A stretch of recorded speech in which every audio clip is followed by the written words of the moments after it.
Yes, sir. Welcome one, welcome all. Um, it's a wonderful day where I am. Um, I think I got a little bit of allergies or something. Hello, one person. I don't know who it is because I can't see because I don't know how to do that. But hi.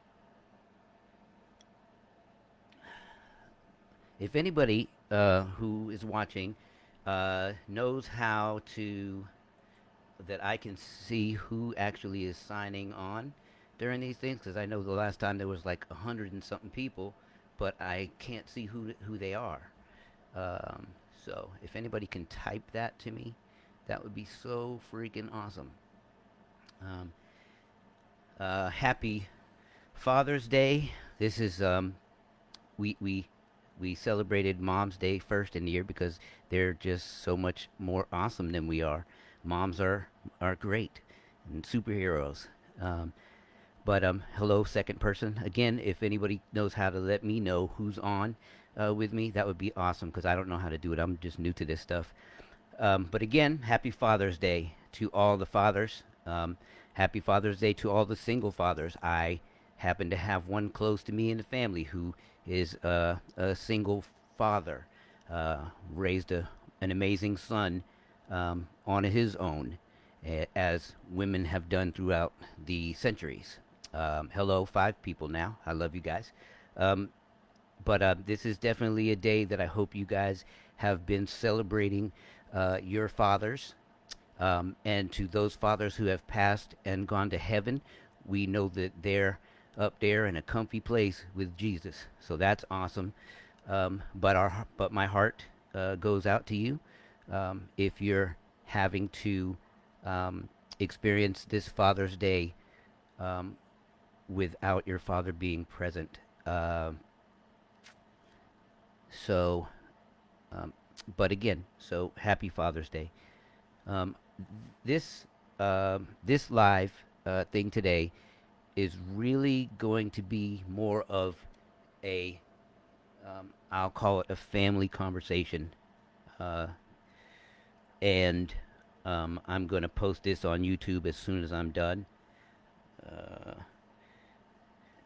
um, but it's a family oriented one today because I just think it's great timing. A friend of mine, dear friend, um,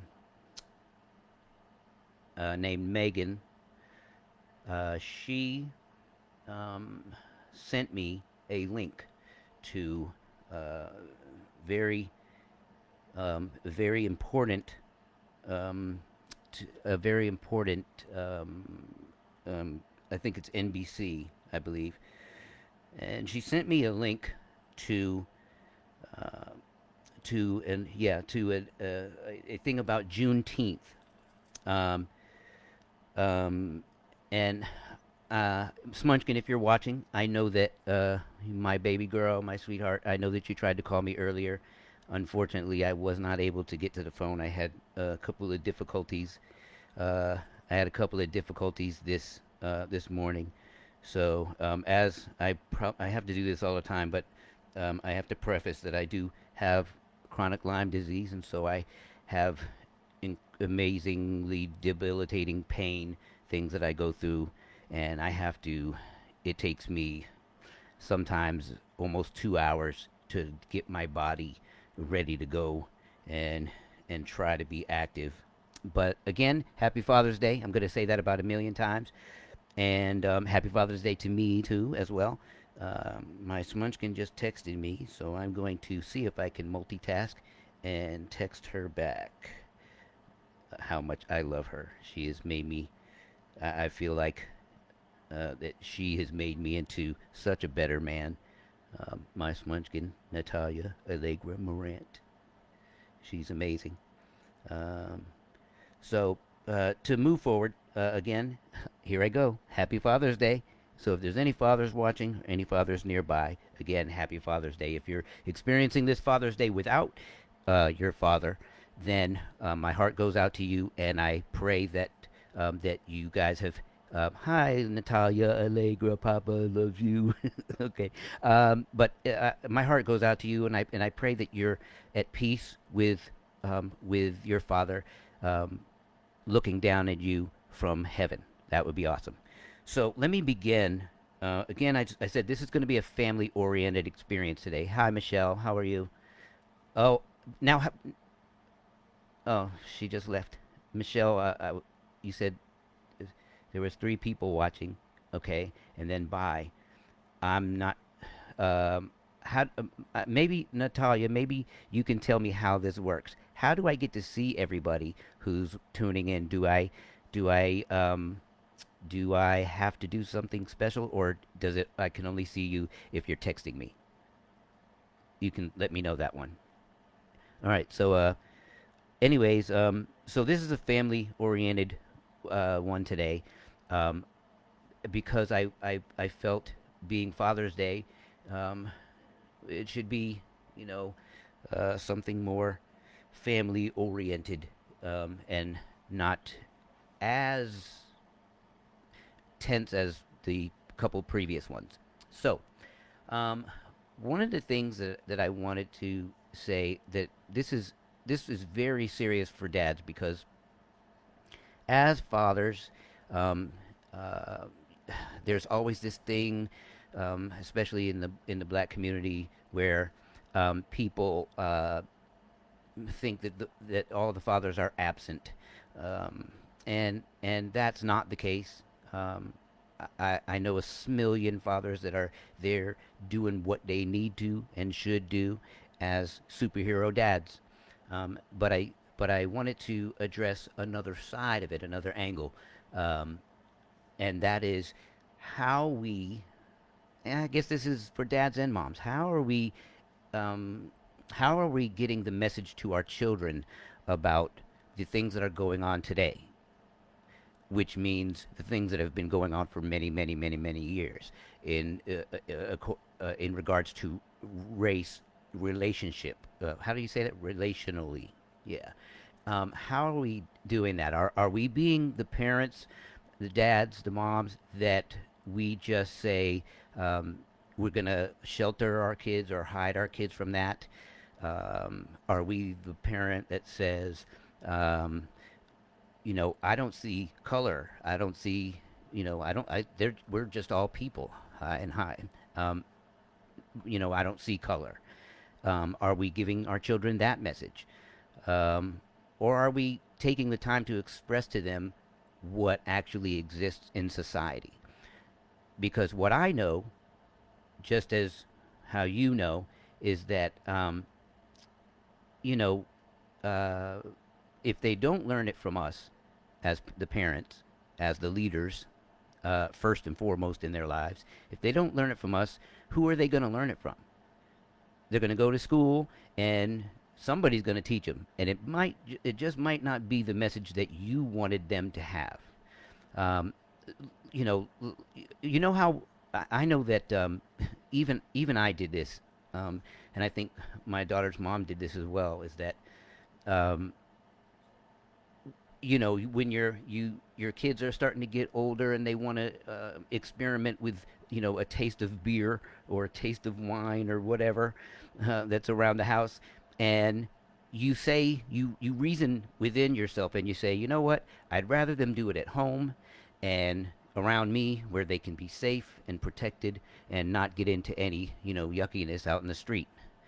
And so you're kind of guiding them. And I believe that should be the same stance that we take when it comes to relation, race relationally, is that we should teach them these things. We can't hide them from it. And you can't, like I said, they leave the nest at some point and they go to school. And there's people that hate and there's people that love.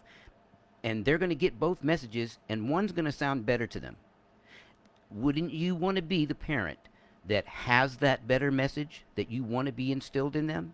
You want them to understand that in America society, it's foundational in America that there are differences. It doesn't matter what we think. my pastor this morning, I was watching church from online, and even my pastor, he's a young white dude, cool looking, and all that, wears the cool clothes and whatever. But he even came around to this about the fact that maybe some of that wasn't so readily available information to him through his years, and that he's playing catch up now, and he's reading books and watching documentaries and so on and so forth, and having conversations with us, and so, but that's what we want. That we want our children to be equipped to handle most things. We can't protect them from everything, but we want them to be able to handle the foundational things that are happening in society. And one of those things is race relationships. That it's there, it's prevalent. It's the minute you open the door and you walk outside, it's available.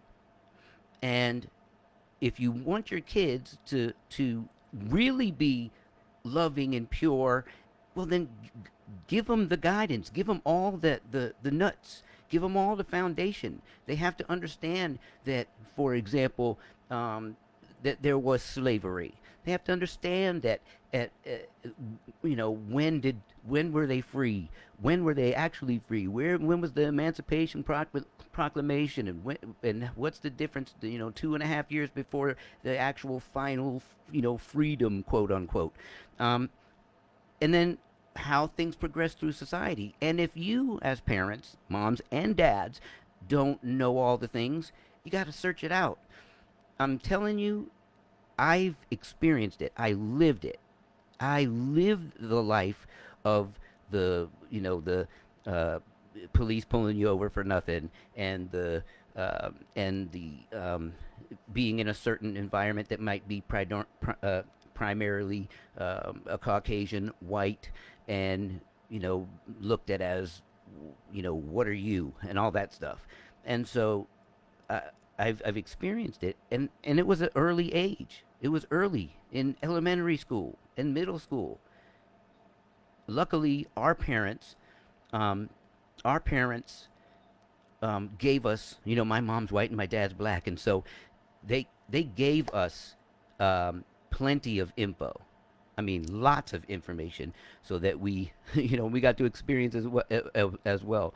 We got to see plenty of things, and they told us plenty of things to armor us up so that we could feel safe, and we can feel, when you have armor on, you feel protected, and you know that you can face all of those things and deal with them because you have the information. When you don't have the information, then the tendency in many cases, I don't know percentages, but in many cases, uh,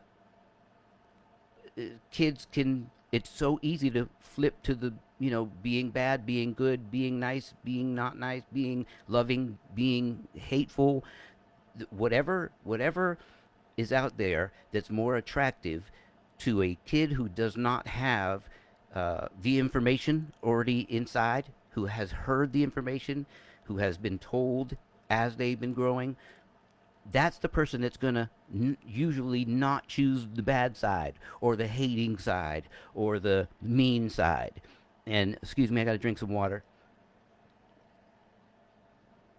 But the point to all this that I'm saying is that we have to, as parents, we have to let our kids know that yes, there is a difference of skin colors, there is a difference of origin of where people came from, how did it happen, whatever way you express it, that's up to you. But you have to give them the knowledge. I mean, listen, I have kids. Let me say this. I hate to run off the path, but for a minute, I've gotten so many messages. I've gotten from kids, from teenagers, in my messenger thing over this week, since the last time I was with you guys. I think it was Tuesday. Yeah, Tuesday, and I've got messages from kids asking how do they approach this, because their parents didn't come out and just say, "Hey, we're prejudiced," or "Hey, we don't like black people," but when they would bring a black friend home, uh, the parents were not so nice, and it became a very uncomfortable situation, and the child had no idea why it was like that. And so that means that those kids weren't fed. They didn't get the information to understand what's going on so that they could decipher it and then, create something good out of it. So decipher it and then, create something good out of it.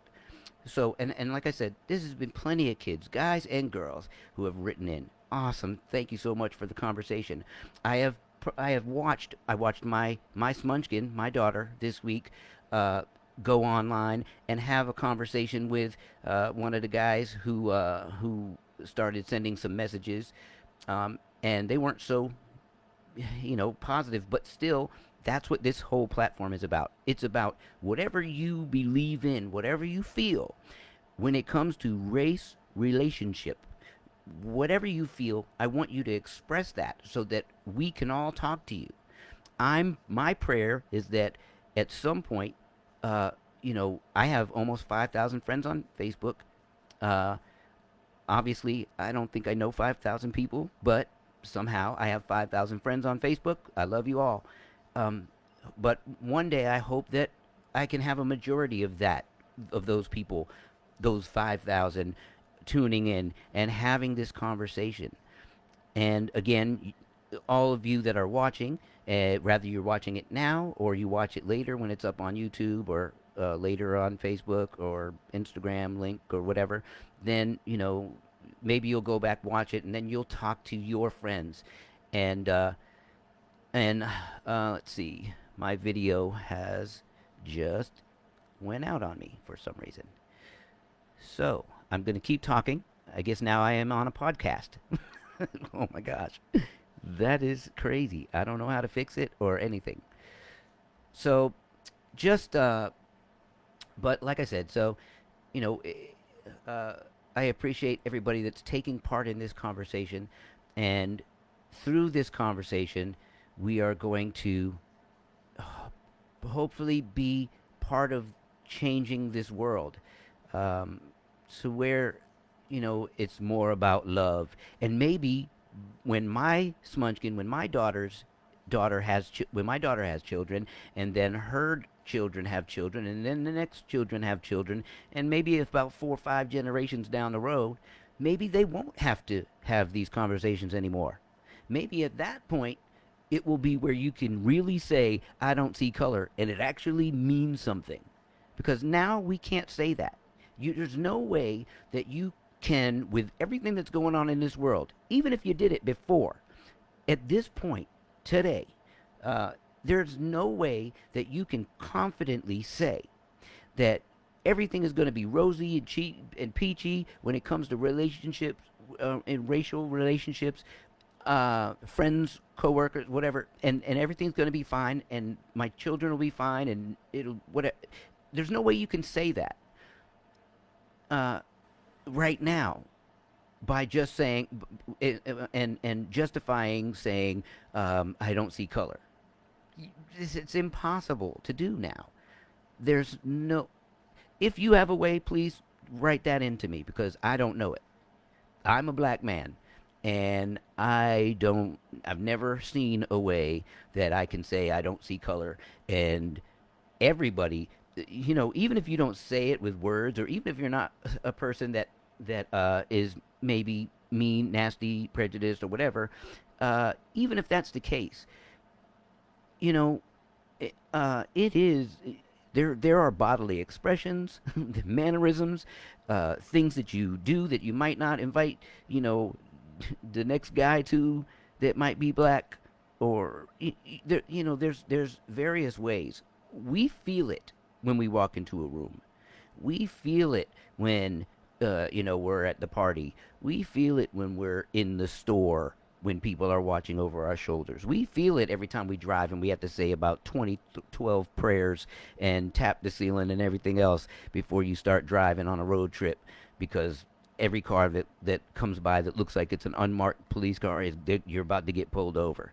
I know that there was one time actually it happened twice, but one time not so long ago where I was playing a show, and after the show, And we're talking about, I'm on my way home. It's probably three something in the morning. I got pulled over on the side of the road, and I asked, I was very polite, asked the officer, what was wrong. He said, can you step out the car? And so I step out the car, and he says, can you empty open your trunk? It was a SUV. And he made me pull all of my instruments and equipment and everything out of the car on the side of the road at three some in the morning, just to tell me to put it back in after he sat in his car for a little while. This is crazy. Hold on, my Munchkin is calling me. Yes, Munchkin.